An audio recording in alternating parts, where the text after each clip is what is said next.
최종 결정을 앞두고 대부분 모든 타겟들은 망설임의 과정을 거치곤 합니다. 그 망설임에 필요한 건 큰 목소리, 상냥한 친절함 이런 것들이 아닙니다. 믿고 맡겨도 되겠다라는 확신인데요. 이 확신을 멘트 끝에 준 사람과 주지 못한 사람의 결과는 안 봐도 뻔하겠죠.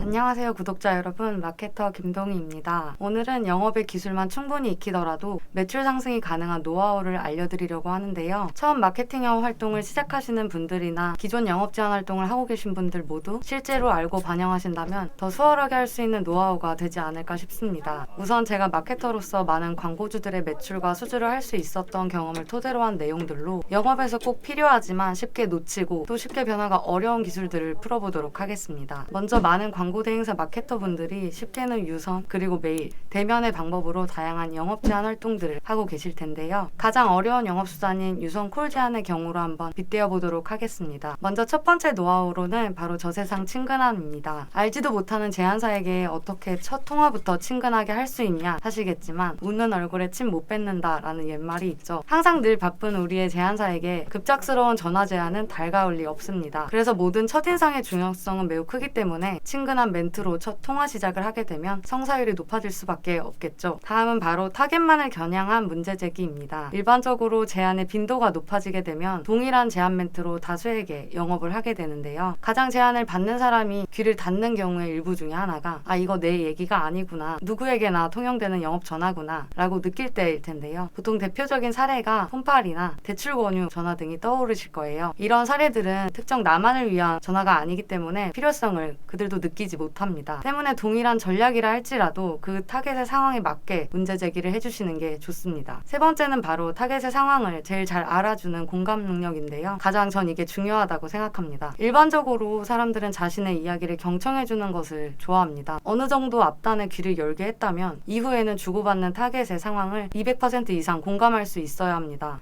네, 그렇죠. 맞습니다. 저도 그렇게 생각합니다. 등의 공감의 표현을 적극적으로 써주시는 게 좋습니다. 또 이야기를 계속 하다 보면 너무 본인의 이야기만 전달하는 경우도 발생이 되는데, 이럴 때는 대표님도 이미 아시는 내용이겠지만 이라는 배려의 멘트를 섞어주신다면 훨씬 더 대화가 수월하고 듣는 타인도 모르는 이야기, 아는 이야기 거부감 없이 들을 수 있습니다. 다음은 바로 나만이 해결할 수 있는 솔루션, 대안을 제시하는 것입니다. 이 부분 역시 굉장히 중요한데요. 타제한 영업자들의 차별성을 나타낼 수 있는 대안의 중요 단계로 나 본인만이 해결할 수 있는 특별한 노하우 하나를 꼭 미리 짚으셔서 차별성 있는 대안을 제시하는 것이 좋습니다. 해당 부분이 되지 않을 경우 언제든 대체 가능한 솔루션이 나올 수 있기 때문에 이 부분은 사전에 체크를 해두시는 걸 추천드립니다. 다음은 최종 단계에서 중요한 확신에 대한 부분입니다. 최종 결정을 앞두고 대부분 모든 타겟들은 망설임의 과정을 거치곤 합니다. 그 망설임에 필요한 건 큰 목소리, 상냥한 친절함 이런 것들이 아닙니다. 믿고 맡겨도 되겠다라는 확신인데요. 이 확신을 멘트 끝에 준 사람과 주지 못한 사람의 결과는 안 봐도 뻔하겠죠. 이 확신을 전달하실 때 중요한 포인트는 무작정 잘 될 겁니다, 효율 좋게 올라갈 겁니다 이런 말이 아닙니다. 본인이 어떠한 계획을 가지고 구체적으로 목적을 달성할 것인지, KPI를 어떻게 잡고 이걸 어떻게 달성할지 명확히 전달하는 게 가장 중요합니다. 설령 그 계획이 조금 맞지 않더라도 그게 맞다라는 명확한 확신을 가지고 전달을 한다면 그 의미는 충분히 상대방에게도 전달이 되기 때문입니다. 앞단에 많은 이야기를 나눴는데도 불구하고 나는 왜 계약 성사율이 떨어질까 라고 생각하시는 분들은 클로징 멘트에서 확신을 줄 수 있는 부분을 조금 더 고민해 보시는 걸 추천드립니다. 마지막 노하우는 바로 말만 잘하는 게 아니라 구체적인 계획을 머릿속에 그려주는 것입니다. 앞단의 노하우들로 충분히 타겟을 설득하는 과정 가능합니다. 하지만 이러한 대화의 내용들이 그 타겟의 머릿속에 그림을 그리고 있어야 정말 성공적인 결과를 낳을 수 있는데요. 구체적인 계획에 대한 발언이 듣는 타겟의 머릿속에 그림이 그려져야 하죠. 그러려면 대화의 과정은 매끄럽지만 최종 마지막 단계에서는 정확한 계획을 간결하게 짚어주는 과정이 필요합니다. 그러려면 아마도 통화 이후의 피드백이 더 긍정적으로 마무리되지 않을까 싶습니다. 몇 가지 중요하지만 많이 놓치는 부분들 설명드렸는데요. 플러스 노하우로 거절에 대해 상처받지 않고 당황하지 않는 방법 추가로 안내해드리려고 합니다.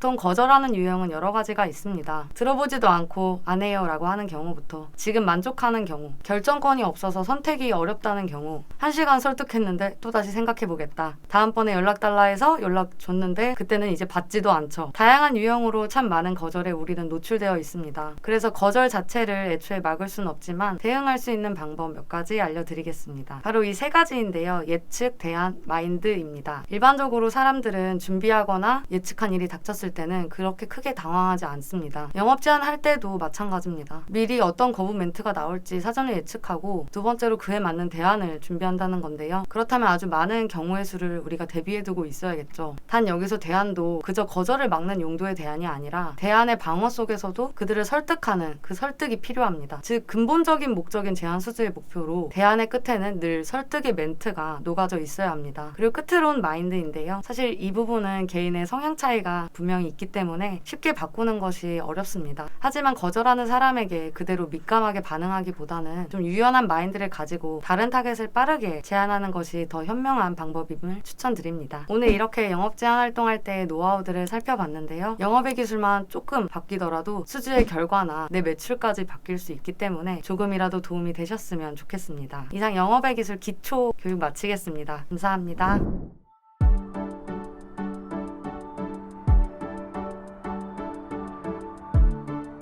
구독과 좋아요는 컨텐츠 제작에 힘이 됩니다.